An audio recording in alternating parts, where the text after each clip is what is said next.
were going to have some. And I said something to Roger about it. And he said, "Are you meeting with the Coos and talk to about it?" I said, "Oh, well, yeah." And then really, I don't know, we just had some shit going on.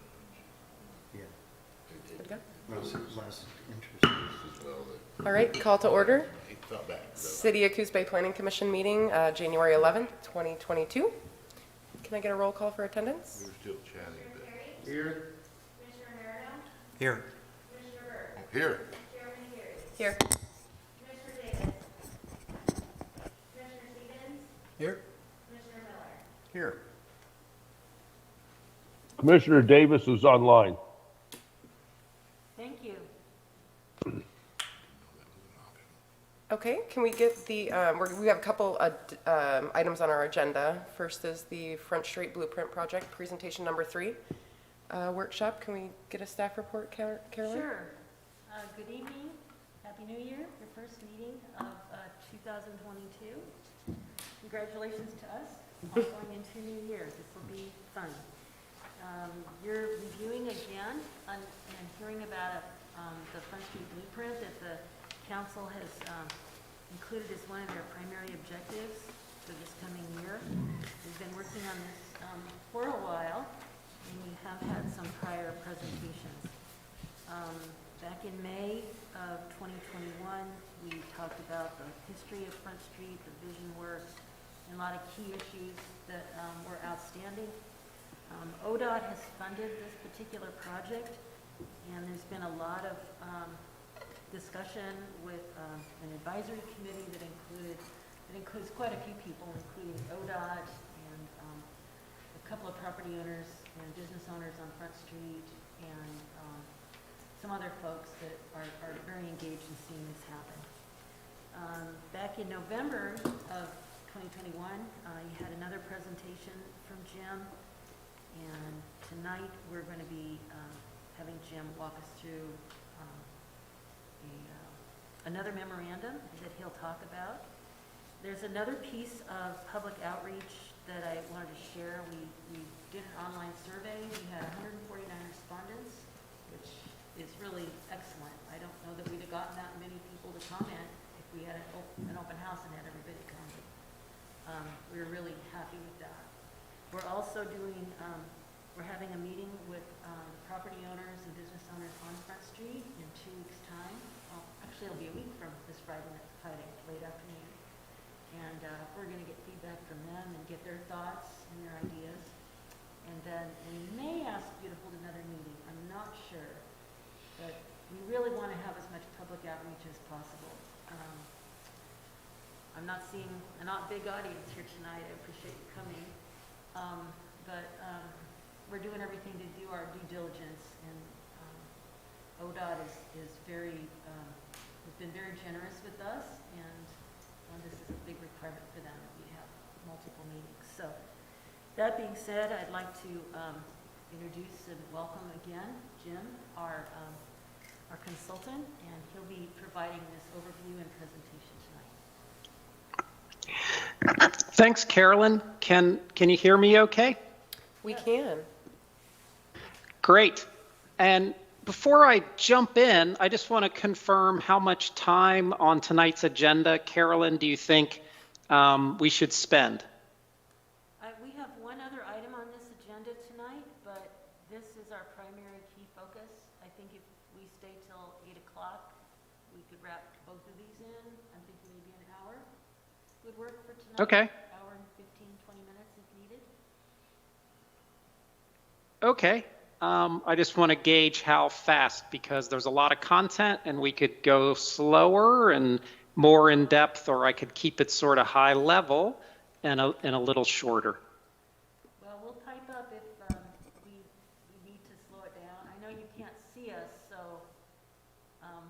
we'll make this work. So. Okay. Yeah.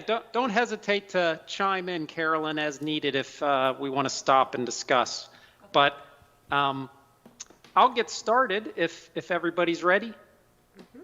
Yeah. Okay, great. Well, thank you all for being here tonight. The real purpose essentially is to share the progress on the Front Street blueprint. And we've been in front of you before, but tonight we've provided Memo 5, and that's really the purpose, is to review the content of Memo 5, which contains the consultant's recommended preferred facility design, is what it says in our scope of work. And what we want to do, I'll pull up the agenda here, is essentially just review the project schedule a little bit. But as we jump in, Alice Hodge from JLA Public Involvement, you can wave, Alice, is going to share some of the feedback we've gathered. So that'll kick things off. And then I'm going to dive in with some enlargement plans and talk about some of the details. And then when that's all through, we want to have a really good Q&A interactive discussion so that you can ask any questions you have and we can get some feedback on the work to date, because we're not done. We're sort of 2/3 through the process. Carolyn, do you think I need to review the team members or keep rolling?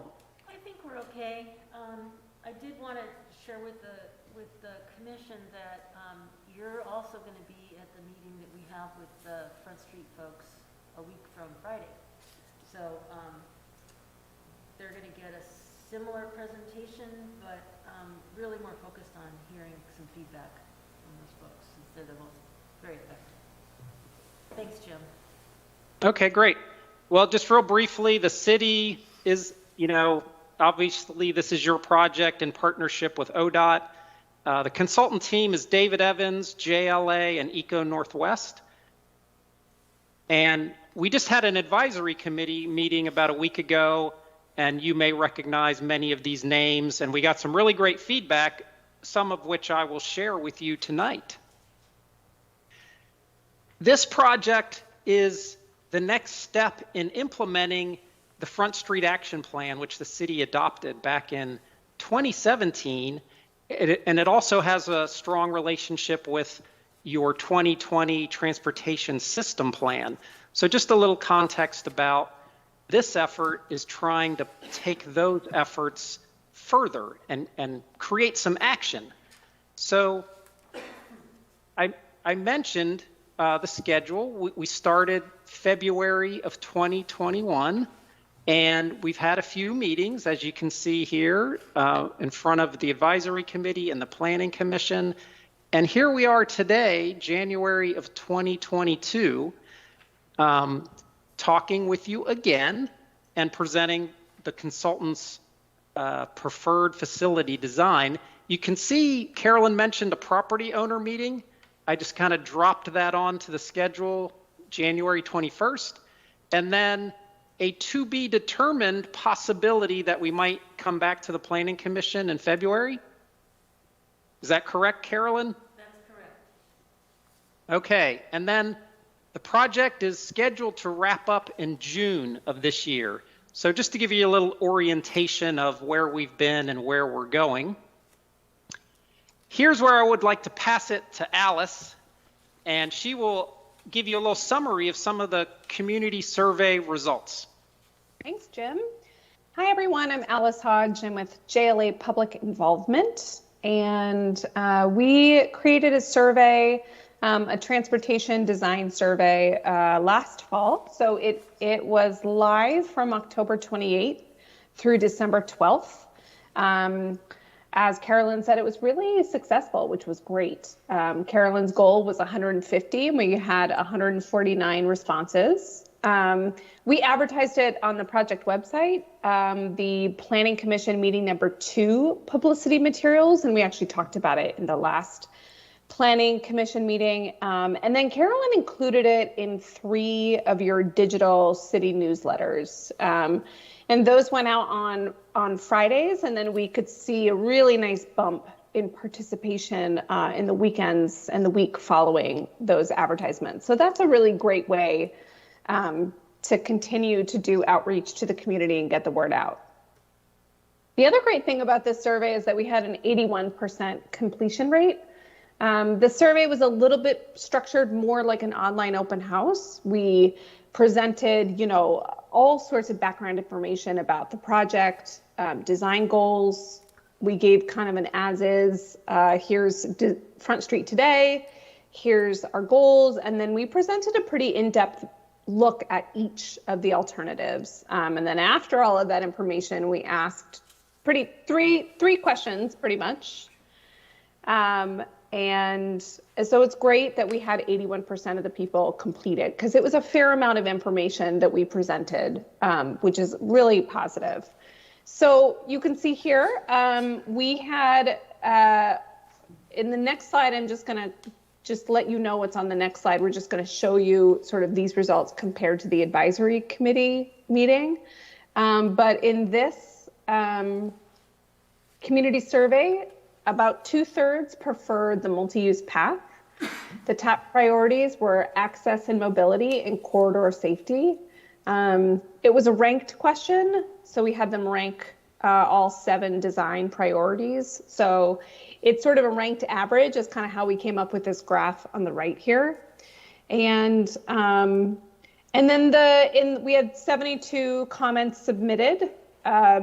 Just open-ended comments. The great thing about those is that they were pretty on project. Sometimes with surveys like these, the open comment field gives people a chance to talk about anything they want, anything that's related to the city. And I feel like these comments were pretty focused.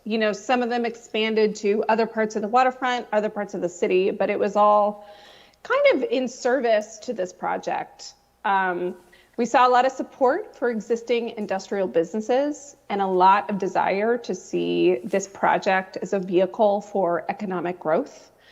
Again, that preference for the multi-use path showed up in the open comments. There was a lot of support for the multi-use path. There was a lot of comments related to boardwalks versus not boardwalks, even sometimes really granular comments about the type of materials that people would want to see the boardwalk made out of.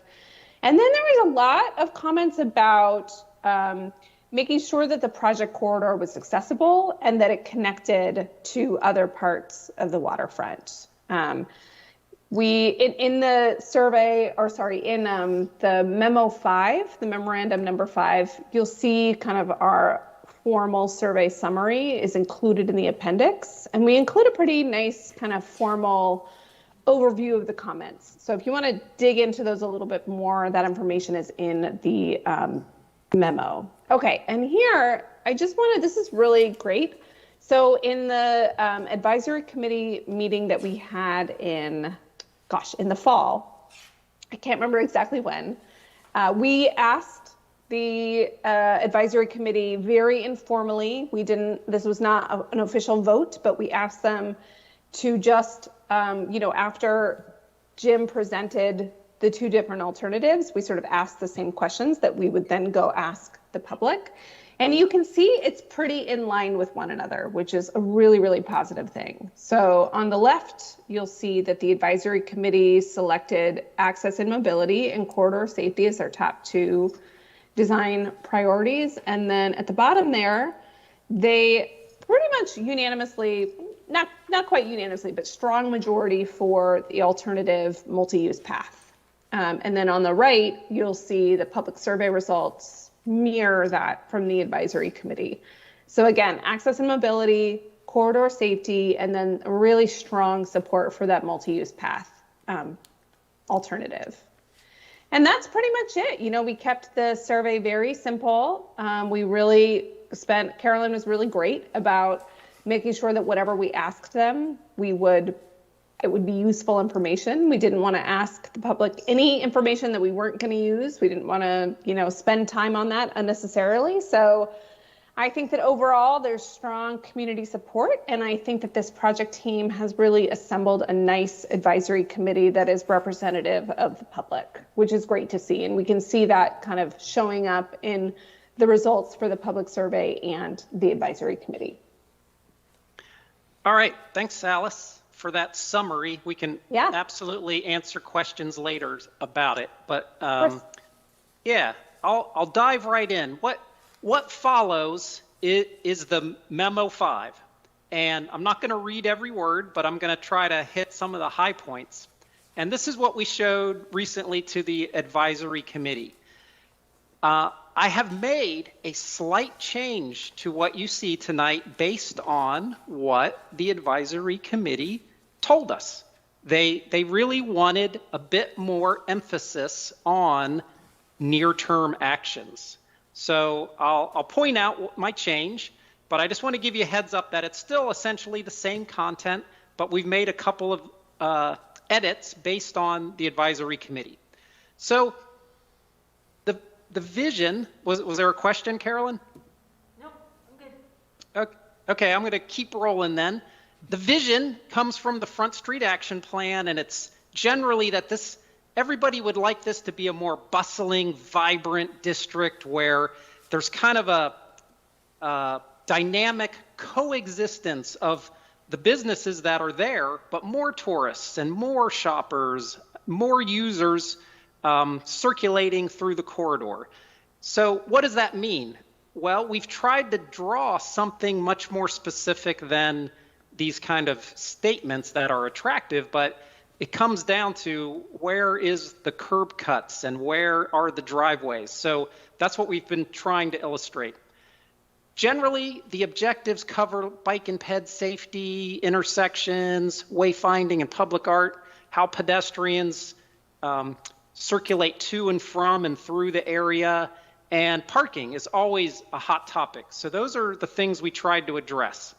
And this image on the bottom of page 2, you may recognize is essentially the South Gateway where the boardwalk ends, and we tried to simulate what a new enhanced gateway might look like using some of the signage and wayfinding devices that the city is already using. So just a little visual of what could be in the future for the corridor. Alice already covered the open house comments, so I won't dwell on that. Here's a second image of some of these improvements. And right now, this is near the towboat company looking towards the water. And with paint and perhaps some wayfinding signage, there could be a way to encourage pedestrians and others to sort of experience the water, but not try to change how this business functions. Here's their parking, and they can still get vehicles in and out. And that's something we know we need to talk more about. But this is just a little visual saying it could function something like this. Now here's a slide I've added because of the comment we got. And that was, you'll see later the drawings imagine a longer term improvement.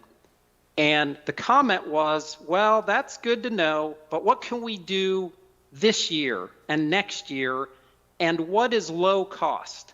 So we're trying to shift our focus a bit and develop those ideas about the near term. And there's a term called tactical urbanism, and it's this approach of using paint and orange cones and movable furniture, things that don't cost a lot of money, that the city and others could start to bring to the corridor, tomorrow if they wanted to, and start to show some action and try to have more users experience the corridor, as early as next week in theory. So this diagram on page 19 was part of Memo 5 where we started to try to pop out those early wins, we're calling them. And we believe that enhancements can happen at the north and the south gateways that are relatively low cost. And there could be some public art types of interventions along the corridor, like those chain link fences, or perhaps murals on certain walls.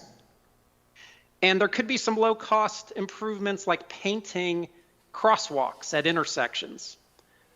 Another near-term action is that the city could ask ODOT to help be part of restriping the parking that exists on Highway 101 northbound to try to communicate to people passing through, hey, there's a place to park here, maybe slow traffic down a little bit because some extra paint can kind of communicate that it's not such a wide road.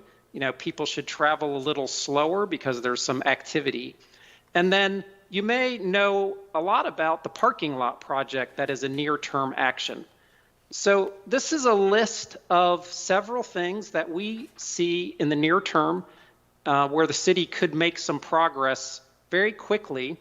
And we tried to put some cost estimates to a variety of those those improvements.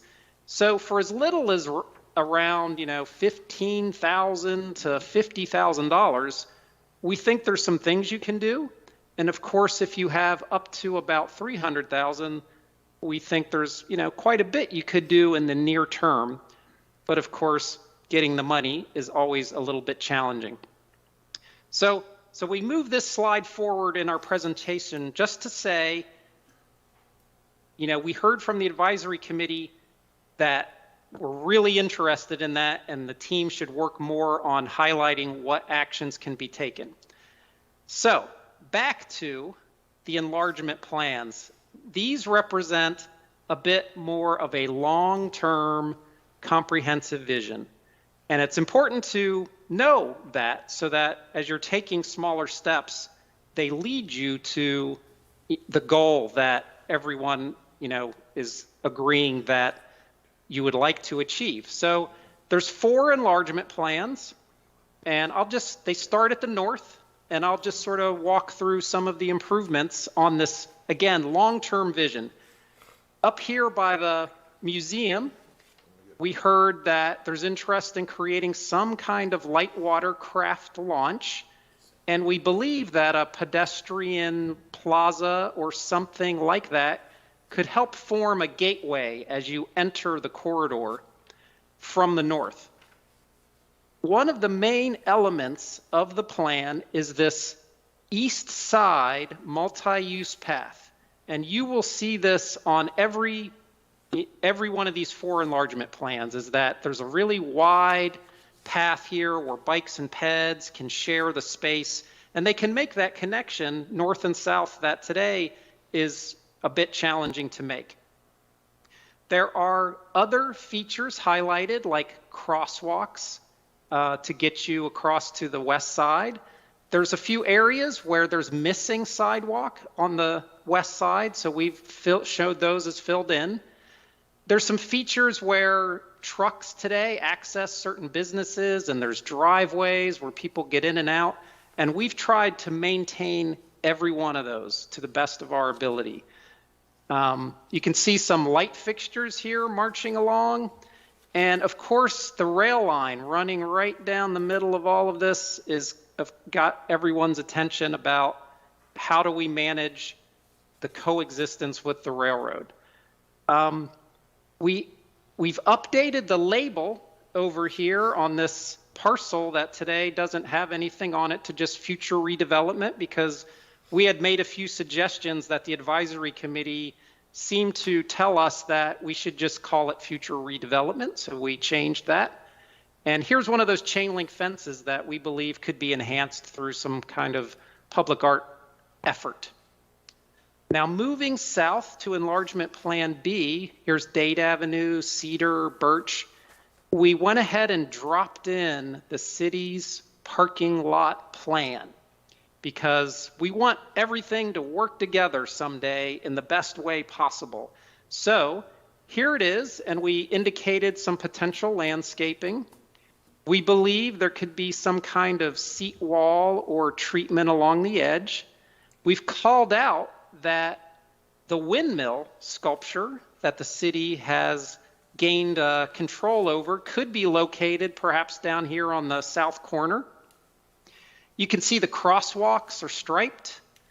You can see that the parking is delineated on the west side. You can see the east side path continuing. Here's another spot where there's some chain link fence that might be enhanced in some way. And then here's a spot that we've identified where you can actually see the water. So maybe something could happen right here where folks could step off the path and perhaps take a moment to look at some interpretive signage or enjoy the view. So we've kind of very simply flagged that that's an opportunity. And then further down at Birch Avenue, where we believe this street right-of-way that the city owns continues to the water, we've shown that there could be something that happens here where the public might be able to come over to the edge of the pavement and enjoy the view of the water. Now, again, we understand there's a lot of conversation with the business owners about how this might function, and that's why Carolyn has set up the meeting on the 21st, because we want to talk more about that. Enlargement Plan C travels further south. Here's Alder Avenue.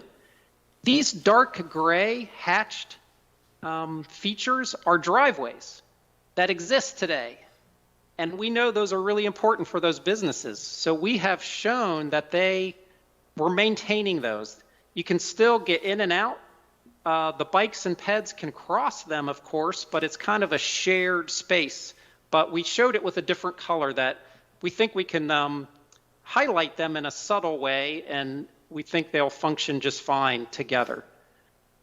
At Alder Avenue, one of the things we heard is that the connection between Front Street and the rest of downtown, we want to try to encourage that east-west connection. And Alder Avenue is a place where bikes and peds might, if improved, might more comfortably and safely cross. So we've shown some striping, and we're calling out a device called a rectangular rapid flashing beacon, and I will show you an image of that a little later. Now, south of Alder, this is all two-way traffic north of Alder, but between Market and Alder, it's one-way traffic. So that's something the city told us that they would like to study, and it seems like the transportation folks are recommending that. So we embrace that idea and are showing that it's one way. You can still get to all the driveways and businesses, but once you get north of Alder, it goes back to two-way. I'll keep on rolling. And here we are at the south end, Enlargement Plan D. Market Avenue is one of those other very important intersections. They're all important, but especially important where bikes and peds, it seems like there could be some things like painting and sidewalks, and perhaps another one of those rectangular rapid flashing beacons to help people safely cross the street there.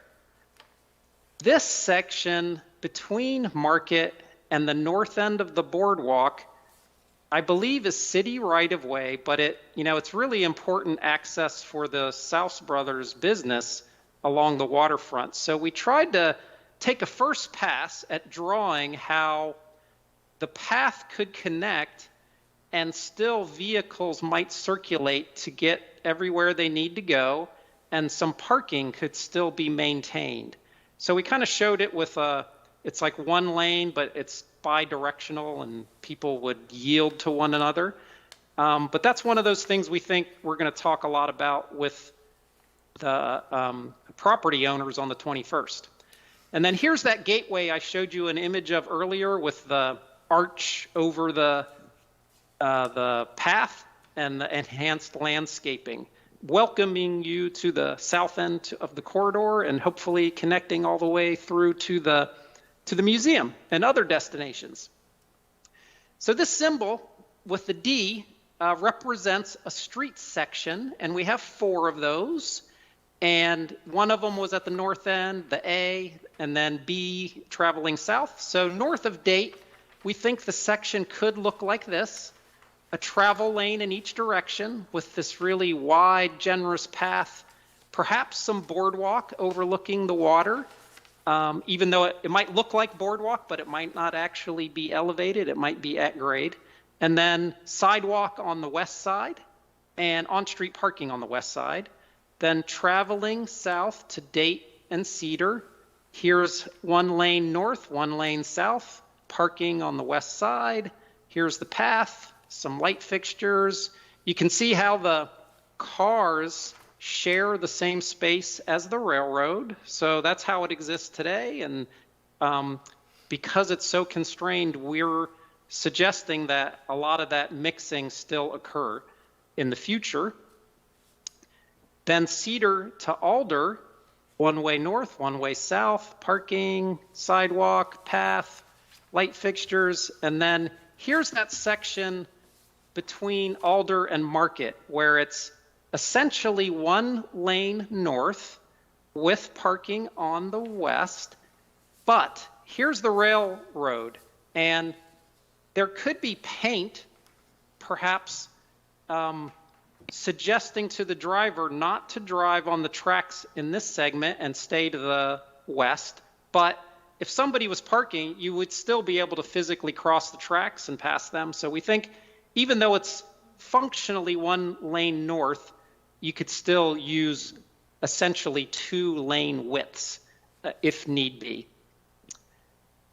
The rail safety, I mentioned, we could explore some painting to visually indicate where the railroad corridor exists. And if we pursue the east side access to the water, we believe that the railroad signs that exist on the west side might be repeated on the east side, just to let people know, in vehicles and pedestrians and others, that you're crossing railroad tracks, heads up. We want to improve safety as much as we possibly can. And then here's that rectangular rapid flashing beacon that I mentioned. And right now we're showing 1 at Market and 1 at Alder, and I think they would be on both sides of Highway 101, trying to help pedestrians safely cross.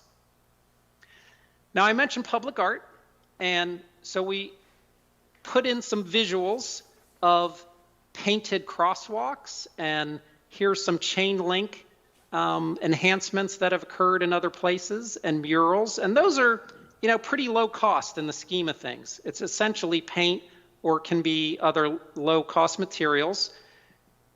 I mentioned the sculpture. You may recognize this photo down in the bottom, and we're trying to find a good home for that. And then we threw in another idea of some overhead art, but this starts to be higher cost. And there may not be interest for higher costs. So this is an idea that might not survive the process. It might come out of our plan at some point. Here's your wayfinding signage that exists today. And right now we're envisioning continuing the same look and feel of that signage, but we did include an additional directional sign image as an example of we could plant a few of these posts at intersections along the way to help point out different destinations where bikes or pedestrian users may want to take a turn and go visit the bike shop or go, go take a tour of one of the businesses if that's like a programmatic thing in the future that people are interested in doing. Okay, we counted up parking spaces as best we could, and we think that with our preferred facility design, it's looking like a reduction in total number of spaces potentially. Not a big reduction, but we're talking about 20 spaces, and primarily these would be coming off the east side of Front Street. And this doesn't include, in terms of total, the number of off-street spaces that exist. We didn't count those up. So right at the moment, I think there's a lot of parking in this district. And so even though there's a potential to lose a few spaces, I think what the balancing act is that the plan encourages much more bike and pedestrian use. So keep that in mind as we're sort of weighing the pros and cons of this. We didn't want to, pretend that a reduction wasn't happening on the east side. We've been exploring ideas for, is there other places we can get a few more parking spaces? But at the end of the day, there's only so much area, and it's that dynamic kind of balance that we're looking for. Just enough parking. Because if you have too much parking, well, then you don't have as many businesses because physically you need the space for one or the other. So looking ahead, that implementation is really going to be more of our focus. And we started to organize the investment categories. There's pedestrian improvements, intersection and circulation improvements, the overlooks and amenities, wayfinding and public art. Is there assistance to the businesses, facade improvements and things like that? And then parking. Who's going to pay for the striping? Do we need some signage? So we've started to get that organized, and we've repeated the partners from the Front Street Action Plan. It's really essential. I mean, at the end of the day, I'm sure the city wants this to be a win-win for everyone. We're not trying to come up with a plan that people see as impeding success. So it's going to take partnership with everyone locally, the businesses, the chamber, groups like that, as well as public and state partners. So we're starting to dig into that and figure out who might do what and where the money might come from. So we wanted to create a list of early wins and what might happen near term, midterm, and long term.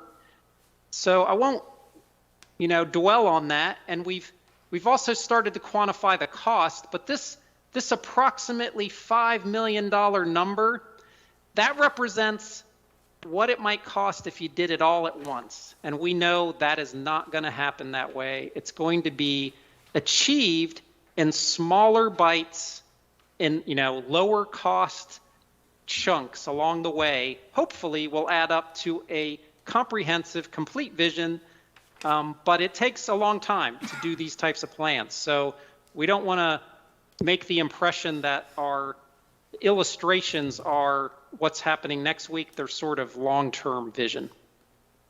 So there's a number of funding sources. And Alice mentioned in the appendix, there's a lot of detail about the public outreach survey. And Appendix B has a bit more on the funding. And the color coding, what's in green we think is a potential good source of money that we should definitely pursue. In yellow, there might be something there. We looked at what we colored in red, and we wanted to look at it, but we think it's likely not a good option. And so we'll be working with Eco Northwest on teasing out the funding sources a bit more. And then maybe just to wrap up before we get into Q&A, I just wanted to reiterate that here we are in January of 2022. We've recommended a preferred design. We want to hear from you. It's not the final design. We're going to move into that in the next few months so that by the time we get to June, the goal is to have a plan that has broad support and no surprises, and likely has a lot more information about what those steps are to get there. Because again, this is a long-term effort, and change doesn't happen overnight. It takes a while. So I think I'm done with the presentation, and I'd like to switch gears to discussion and questions and answers. I have a question. I mentioned the last time we talked about this that I was here, and I don't see any change in it this time. And that's, to me, the key to this thing is the either end.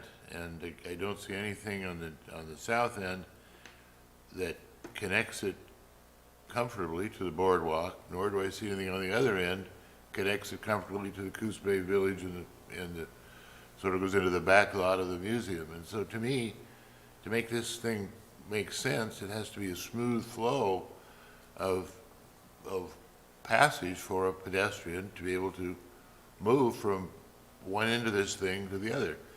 and that either all three need to be connected in a way that makes sense. It's just my idea. Yeah. If I may, I just want to share, like, I agree. I think that connection is really important. And this image is taken from the south end. You can see a little bit of the existing boardwalk right here. And there's a little bit of a path that dead ends about at this location where this kid has been dropped in. And so this gray shading represents that paved connection and this new gateway, welcoming you to the north. So on the plan, this is located right here. If you can see my cursor, here's the boardwalk that exists today. Here's that path that exists today, but it dead ends right about here. So we're trying to illustrate how this would be connected right at that point. And on the north end, this connection right here would take you to Coos Bay Village right there.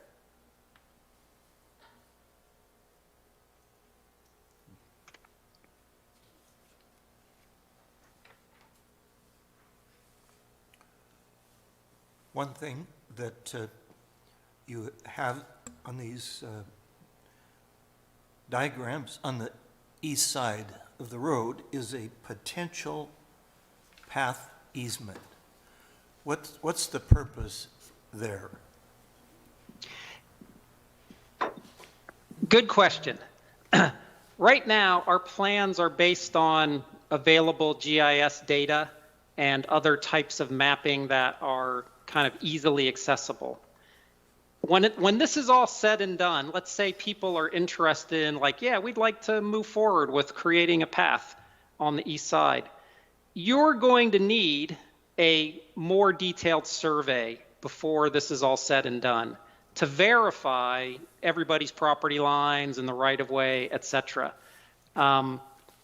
So we were just looking at the GIS information, and it looked to us, we know it's not perfect. Like, you can see how these buildings, some of them, look like they overlap the property line. And we know that may not be true. So it looked like there was a little gap between existing buildings and the right-of-way on the south end. And this is a little bit of a constrained part of the corridor. So as we get more information, if there's interest in a wider path, and if there's like the physical space available, maybe an easement might be a way to pursue getting the full width. So it's not a decision, and it's based on some information that isn't quite as accurate as we would like it to be, because a survey is the most accurate thing to really base that kind of idea on.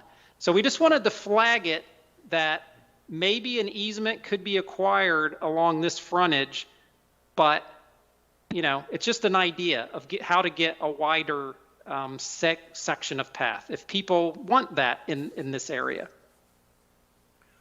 If I could, Jim, add on to that, a lot of times cities will, they'll look at this in the long view, and if a property at some point decides they're going to redevelop, that's when those easements often kick in. In fact, that's what happened at Coos Bay Village. If you've been back behind there, that was a part of what they provided, with their project. It's not something, though, that typically a city will go after, a property owner and say, "Oh, give this to us." It's something That's a great point, Carolyn, about it could be a technique that only kicks in if redevelopment of the parcel is something that sort of the owner would like to pursue. Well, the key to all of it is a survey along the east side in particular. But the city has to be extremely careful, and I have some personal experience with this, with regard to demanding anything from the property owners along that side of the street. If it's a situation where the sidewalk comes right up against their building and you've got your right-of-way, the actual property line, in the middle of the sidewalk, well, the property owner may not have an issue with the easement between the middle of the sidewalk and his building, where people have traveled back and forth for the last 50, 60, 70 years. So this survey is going to be a big part of it, but communication with the property owners is critical for the east side in particular. Yep. And I'm sure that this meeting is going to be beneficial to everybody, and you'll find out how they feel about it. Absolutely. I agree. You mean the meeting in a couple weeks? With the property Joe? owners, Yeah. yeah. Actually, if I could, one of the property owners is here this evening. Sure. I don't want to put you on the spot if you don't want to get up, it's okay. But at some point, he may want to provide some comments or questions. Did you want to speak? Well, yeah, I could. Can you come on up and give us your name and? Thank you. Charlie Yates, owner of Coos Towboat Company, and I was just aware of this situation that sounds like it's been about 2/3 done prior of last week. I couldn't be here, I had meetings in Portland at the state, but so I contacted Mr. Patrick Terry. He's been an attorney for me before, and he sent me some information this morning, 61 pages or whatever, and I have had not time to digest it. So at this point, I'm not against it, and I'm not for it. I really, really need to study a little bit more what's going on. Kind of the ideas, sounds kind of cool too, but my business is really going to be affected. There's a lot of issues there, and I will bring them up on the 22nd, I guess, when that meeting is. So I don't want to get into it too much, but there's been a lot of hard work done. I can see that, so that's all I have to say at this time. But I will be there on the 22nd. Thank you for your time. Thank you. Thank you. So, Commissioner Miller here. I have a comment. I had the opportunity to work on the original boardwalk, and when we were working on that, we were constantly asked, is there a restroom?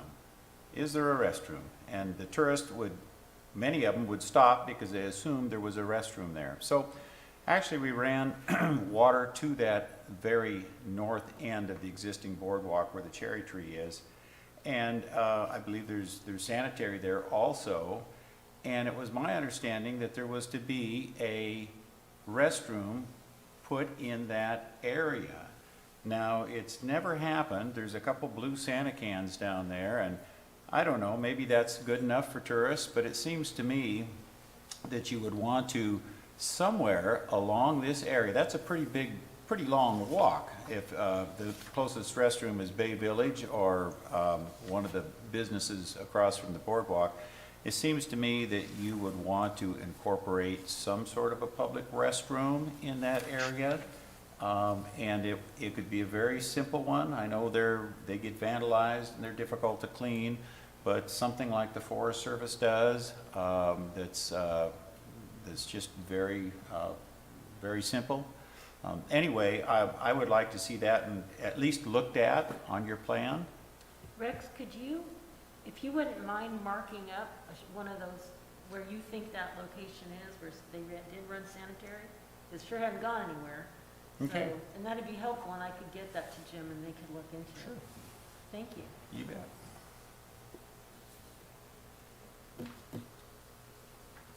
Did you comment? I think parking is something that you guys will tackle in the 21st as well. I just want to, I guess, make it a point to say that the east side parking should really be looked at closely to make sure that the businesses that are there and have been there for years are not immediately affected, so their staff can park in front of their buildings as they have been. Some of them are really limited on their parking already. So I just want to make sure that that is looked at with tender love and care. I guess that does, I do have a comment then too, and also the type of vehicles that are gonna be going in there. I mean, it's not just gonna be, minivans and little Jettas or whatever, but at least like in Coos, right? I mean, there's semis and stuff coming in and out of there. And Ready Ice. Yeah, ready ice and all that, so I mean, we've all been, we've probably seen Newport when there's, a semi parked there and it kind of causes a problem. I just think that needs to be thought of when they're making these plans for the transportation. For sure.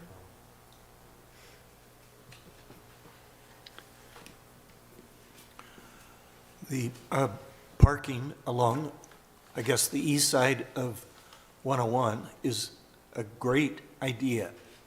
I think it would slow people down. I don't think you're going to see those parking spaces occupied too much, but certainly rigs with trailers might see it as a nice advantage to slowing down at that point. They may not be so welcome on the Front Street section, but certainly on 101, it's a great idea. Yeah, we've had a number of conversations about the 101 parking. No final decisions. We got some feedback from ODOT about how they are planning the Oregon bike route along this stretch of 101 and the current ideas around how they might shift the center line, and they're talking about the east side parking remaining. I think we need to talk to them about the west side a little bit more, because they did let us know that if something different than their current plan is desired, then some amendments to the city's transportation system plan and the Oregon bike route plan might need to be made to maintain consistency. So it's something that we've started to draw, because again, once you draw something, then it's a lot easier to comment. So we only drew the striping on the east side for the moment, but I know there's interest in the west side as well, and that's something that we want to dig into a bit more. Jim, I had a question about that. I know that in the parking discussion about the potential for gaining and losing spaces, we did talk about the east side of Bayshore Drive. Do we have an idea of how many spaces could be picked up if the west side of Bayshore was striped for parking? Oh, Carolyn, originally the study area of our plan ended at the curb along Bayshore, and then we kind of extended it to include the parking on the east side of Bayshore, and now we're kind of extending it to the west side, which is okay. So I haven't counted those up, but I think your point's a good one about all of this parking, is something that needs to be looked at together, because that's sort of how it functions. Nothing is completely independent from anything else. It's all sort of that relationship. And again, with the city adding 40 some spaces here with their parking lot, I mean, that's something to keep in mind, that those are going to come online in about a year or so. There will be more parking where there was none today. So if some spaces are lost, don't forget that some are being added in advance of losing any. So just something to think about. And I think, we should try to, quantify that west side and add it to our the conversation.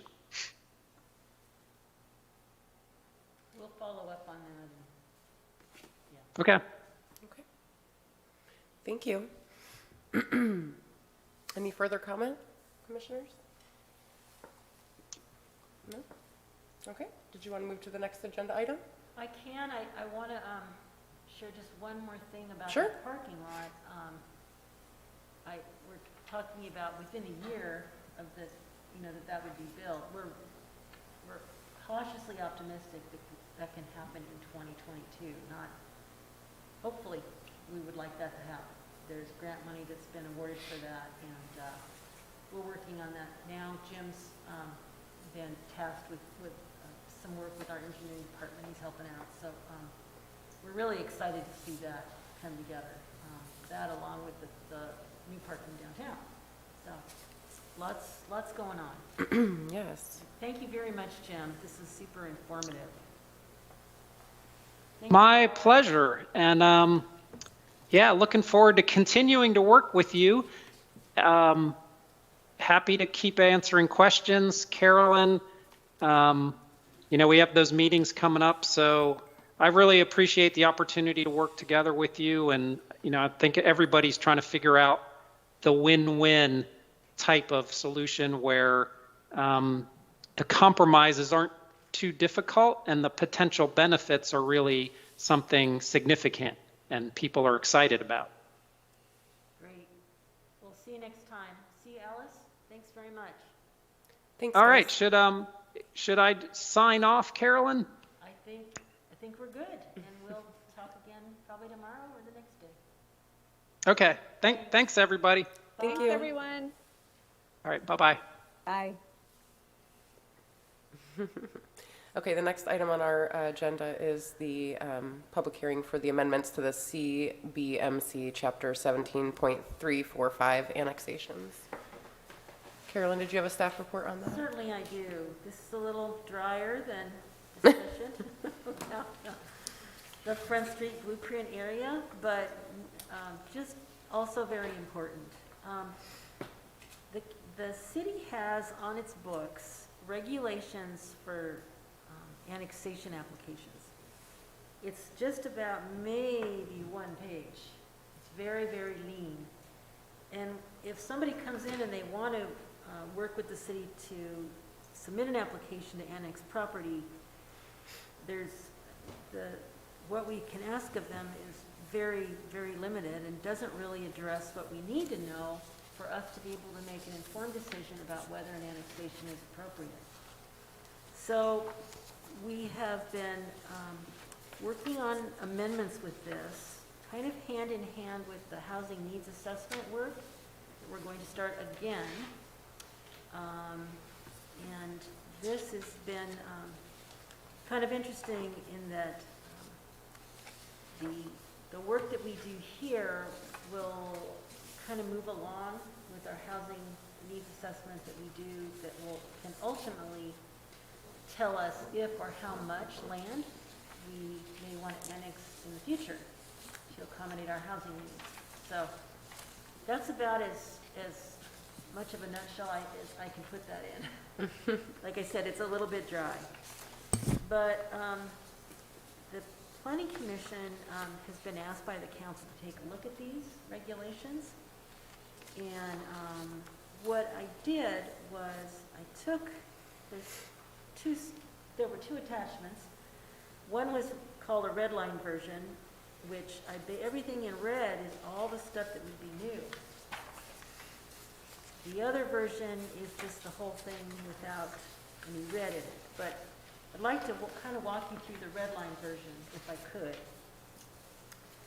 One thing that's missing in our current regulations is what you need to give us for us to look at what it is you're proposing. And that's the application requirements. And that takes up, goodness, like the first pages and pages of this. 3 full pages. And then there are some specific state requirements regarding noticing when an annexation application happens. And there's also specific requirements for criteria that you have to follow in order to annex property, and that too is guided by state law. And so that criteria is annexed, is included in this document on page 4 of 7.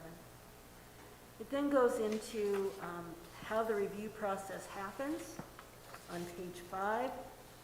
And then it identifies how, on page 5, when an annexation could be effective. The last piece of this, pages 6 and 7, is 6 and 7 covers a variety of definitions, and the balance of this goes into kind of some of the more technically stuff that we as staff people would have to look at when folks would come in with an application. So that's it. And it's not terribly discretionary at all, actually, for us to ask for your feedback. It's just, we think this is a good way to go. It's consistent with state law. It's reflective of what other communities are requiring, so that we have an idea of what we're getting into if we annex property. One thing that's really important when a city brings in new land is to identify not only the benefits that the project will bring, but what we as a city are going to have to come up with to accommodate the development in that area. New police services, maybe water lines, fire, all kinds of things. And fiscally, is it a wise thing for us to take these things on? It's kind of a dance, a give and take that, you go through in this kind of process. It's like any other, it's a lot like most transactions. It's got to be mutually beneficial. So we think that these requirements would identify a way for us to determine, if there was mutual benefit for future annexation. There's a lot of work yet to be done on our housing needs assessment, and we'll be evaluating whether or not our urban growth boundary, if there's validity in expanding that based on the state's regulations on, under what situation you could do that. So this is a start, and if the commission is comfortable with it and would be okay with sending this on to council saying this looks okay, we can do that. If not, we can bring it back to you. This is not a rush thing, so if you feel like you need more time, that would be great. We could accommodate that. Are we just updating this verbiage? Are there plans for? Nope. Okay. We don't have any annexation applications right now. Okay. And honestly, the best time to do this kind of work is now. Don't wait. I was just curious. Yeah, no, I know, but it is really true, and this kind of stuff is what puts the P in planning. I sound like one of my old professors, but this is advanced planning. You're getting ready for something that can happen down the road. Where the zoning was struck through there, is that, does the state law allow for that? If the council can rezone, if it's consistent with the comprehensive plan, or why, are we running potentially afoul of anything with the state by striking that through, or? No, in fact, when you kind of get into the heart of it, the way it was originally written, let me find it. What we'd like to do is provide for more efficiency, and a lot of communities, they will allow you to submit your annexation and go through the whole annexation process, and by the end of it, you're still stuck with what the zoning was in the county. And what this is proposing, I can't find the section right now, is that the same time you request the annexation, you request a rezone. Okay. A city zone. And there's a situation down in Gold Beach. They went through something like this with Curry County, and they annexed the property years ago, but they did not require them to amend the zoning. Well, they're stuck with this county zoning. Yeah, that- In the city. Yeah, and had they required it at the same time, it's just legislatively, this kind of stuff takes a long time. It's like, let's get it all done right up front. So Right. that's why it's stricken, because it's added, I So can't find it right now. it's but addressed elsewhere. Yeah, it's addressed Okay. someplace else. You need to Okay. do it concurrently.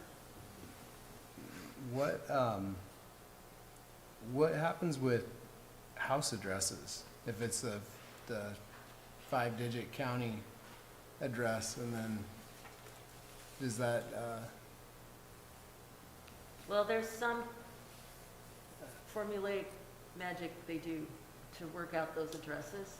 I'm not quite sure, but I think they have to find a way to make it work because, you know, once you have an address, you're pretty dialed in. Right. To change it is not a good idea. So that would all be a part of the evaluation on the applicant's part, you know, so. And then, of course, you have things like, you know, fire and police and emergency services. I mean, they're oddball things, but if you have a county street that's named Ocean Road and you have one in the city on the other end of town, what are you gonna do here? You know, you gotta, and those are kind of practicalities that you have to figure out at the time, that you can't, it's kind of couldn't hard to address. just regulate it, yeah. right? So is this a draft, or is it close to completion? No, it's a draft. I talked to the council about it in one of their work sessions, and I said, I think it's a good idea for us to get started on this, and they said, go ahead and see what the planning commission thinks, draft something and see what the planning commission thinks. And so that's why I'm here. Your job is to advise them. You don't have to take action on these amendments. You're kind of not in the hot seat. They will be eventually. If you'd like more time, Well, let me bring it back, I can. I thought it looked very straightforward. This is more it's not a decision that the planning commission should be passing judgment on. It's kind of a in-house document that's legal. And if you're comfortable with it, I'd recommend voting on it. Make a motion. Okay. Well, if you're comfortable with it, your motion would look something like, you want to recommend that the council consider this draft. You don't have to make a motion to approve it, because that's, yeah. However you want to handle that. I'd like to make a motion that the city council consider the annexation, chapter 17.345. Second. Could I speak to the motion? Mm-hmm. It is a public hearing, so you'll want to open it up before you take action. Oh, okay. So it's open for public comment. Was there any public comment? Hearing none, can I hear the motion? Are you feeling popular? The motion's the same. Exactly. And then Second's the same. Commissioner Berg second. So roll call for all in favor? Commissioner Terry, Yeah, I, Commissioner Marno, Aye. Commissioner Berg, Aye. Chairman Terry, Aye. Commissioner Davis, Aye. Commissioner Stevens, Aye. Commissioner Miller. Aye. Motion passes. Okay, was there, that's the last item on our agenda. Are there any commission comments or administrative comments? Yes, I have a comment about your meeting in February. I just talked to you a little bit about the housing needs analysis, and that project has been kicked off with our consultant. That happened last week. I had the kickoff meeting with them. So we'll be coming to you with a presentation from them at your February meeting. And depending on, I'm not sure. I mean, we may bring back the Front Street Blueprint to you in February, or it may be March. Jim will be providing information to the property owners, and we're really encouraging them and you, if there's things you want to draw up and say, like I just asked you about the center, you want to draw up or you want to send us some language, please do that.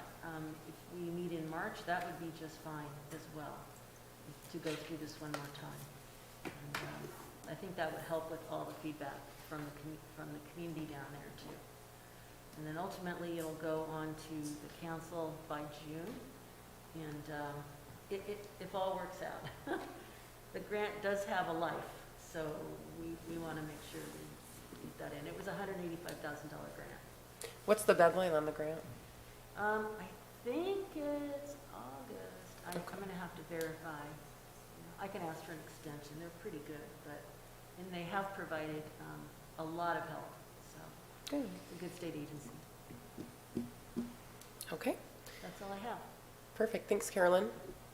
Meeting adjourned.